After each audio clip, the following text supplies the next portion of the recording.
Kayfiyati ko'tarilsin. Dede, mana telefonda internet ishlamayapti. Ha qizim, u telefonda puli yo'q-da.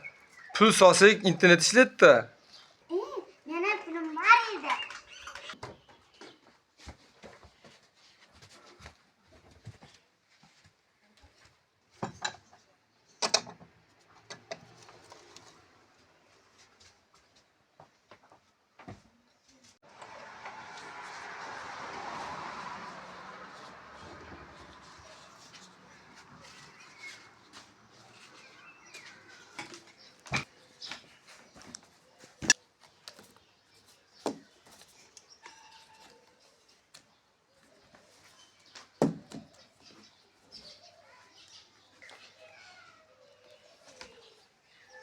Dede, internet ishlamayapti-yu.